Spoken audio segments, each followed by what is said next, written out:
Guys, there was literally so many examples of Charlemagne trying to like ruin this interview or trying to make her say something that she wasn't saying. Like the whole "they've never had a pretty girl from Joburg" line. He tried to make it seem like she was making fun of women from Johannesburg, when no one who's ever heard that song from Africa or from South Africa ever thought that's what she was saying. But he was trying to twist it, he was trying to make it something that he's not. I genuinely feel like Charlemagne was trying to sabotage this interview for her, and I don't know why. Hey guys, welcome back to my channel, Martha's Take. Okay, so we want to get into this Tyla Breakfast Club interview. This has to be one of the most awkward interviews I've watched in a minute. It was so awkward, and I don't know who to blame. Part of me, I was thinking, is because of the Breakfast Club, but I do feel like there were moments where Tyla was also a bit awkward. So let's get into it. So we'll start off with Charlemagne being Charlemagne. He makes some weird jokes about her using the bathroom, and you can tell she doesn't really like that. I mean, it's awkward. Why are you mentioning her having to go to the bathroom right before the interview? And I think one thing I feel like they have to remember, that people from different cultures won't understand their jokes. And I think even though the joke is not funny, right, and I think even DJ Envy and Just Hilarious said that's not really funny, I feel like some people from different cultures may even find that quite like disrespectful or like off-putting. So I think starting off, it didn't start off well. And you can clearly tell that in the room there was some awkwardness, and they themselves reported that people from her management team or people from her label had said, please don't ask a lot of questions, and it appears they gave them a lot of questions not to ask about, and I think they don't like that because they want to have an authentic interview, which I understand. But you have to remember that Tyla is a new artist, she's young, she probably felt very nervous, and you can tell she looked a little awkward. With Charlemagne, you don't really know what he's gonna say. He's so random and rude that you're probably feeling nervous if this is your first time, and she probably wants to represent herself well. And I felt that she really wanted to talk about her music and herself, and didn't really want to address anything more than that, especially when they brought up Kai Cenat. I just thought, who cares? Like, that whole situation is being really like blown out of proportion, and I think she's a little bit sick of it. Like she said, they dragged it. It was funny maybe for the first day or two, but now they're really dragging it. We've got Kevin Hart coming out with a poster saying we're friends though. Like, the whole situation is kind of over. It's not really a big deal, and I feel like them talking about it like how many months later since her album came out, it just felt really irrelevant. And I think perhaps they were looking for like a viral moment, or they were looking for something for the blogs to talk about, and they found it, right? They found it. And I felt like their intentions were not really like pure. I feel like they went into the interview wanting to find something or make it awkward or make her feel uncomfortable, especially Charlemagne. I just got that sense that he wasn't happy about being given a list of questions not to ask. So he made it a point to make her feel uncomfortable, because I would imagine the question they asked her about, South Africa and being coloured, I feel like that was probably one of the questions that her label and her management team asked them not to ask her.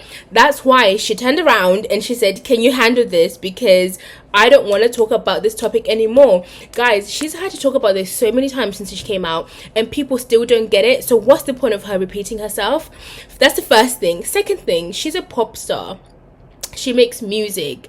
She is not some kind of like what is it called, activist, social activist, human rights activist, right? Why does she have to go there and start talking about South Africa politics, South African race politics, South Africa apartheid, South Africa colonialism? Like, there's so much tied to the question that he asked her, which I really feel like it's not fair for him to ask her that. If he wants to be schooled, or if he wants to learn about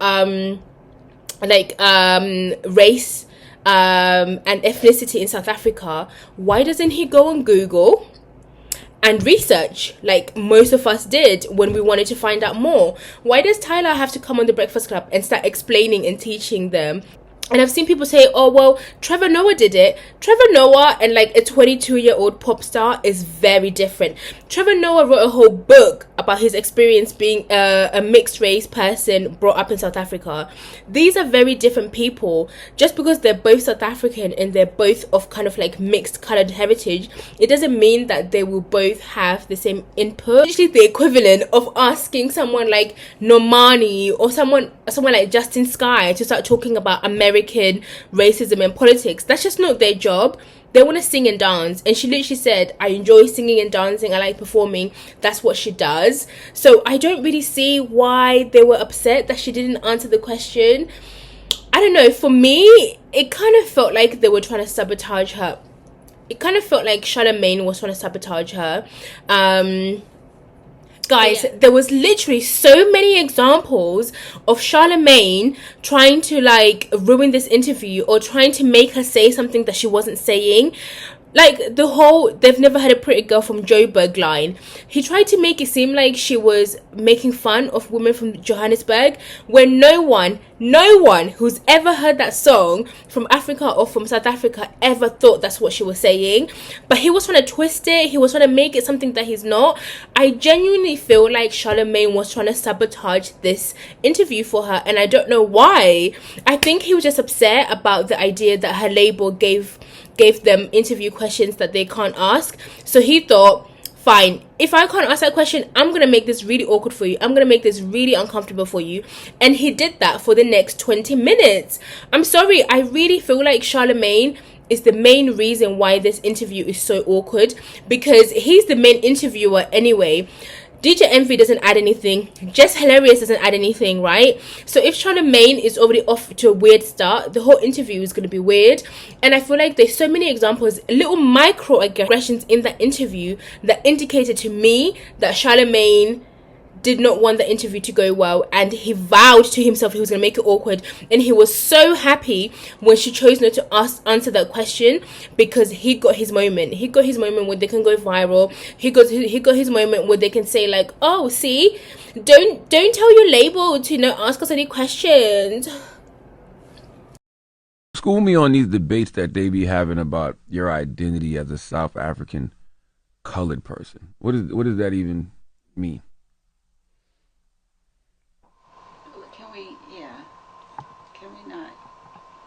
Oh, I like that. We keeping that in the interview too. Shut up, man. I like when they talk from the back and say we can't. I like that. And I feel like the main problem is that the Breakfast Club, because it's an American show, they're American people, they are very American focused. And I feel like American people seem to find it really, really difficult to be able to think kind of in the context of the world. For example, I think Just Hilarious mentioned something about the chicken head, which I think is a dance. And when Tyla was like, no, I don't know that, she was just like, oh, never mind. It felt very dismissive. And I feel like if you are kind of broadcasters, if you are reporters, if you're a journalist, you need to be able to relate to everyone from kind of all around the world. Especially if they want to be international, because the Breakfast Club is not just watched in America. They like having fans in South Africa. They like having fans in the UK. They like having fans in Jamaica, for example. So you can't just say the Breakfast Club is just for Americans, because it's not. It's international.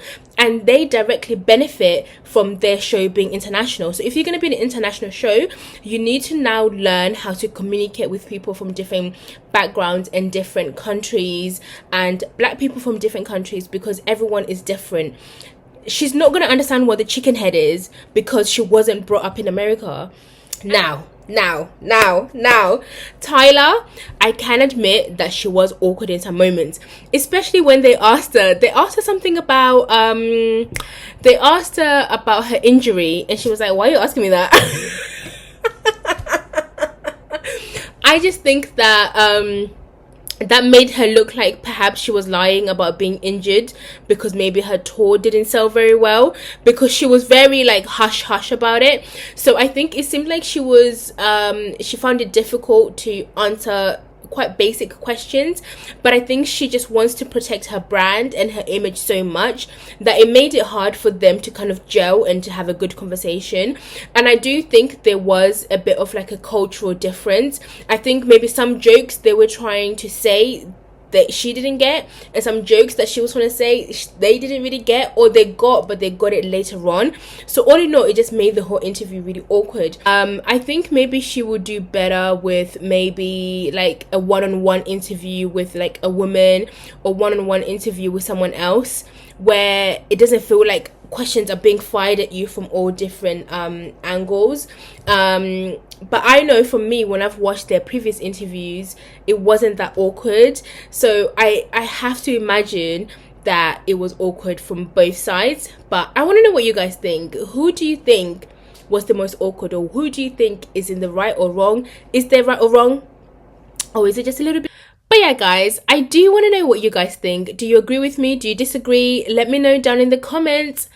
Bye! Guys, whilst I'm filming this video, that Tyla song is stuck in my head. Make me sweat, make me hotter, make me lose my breath, make me water.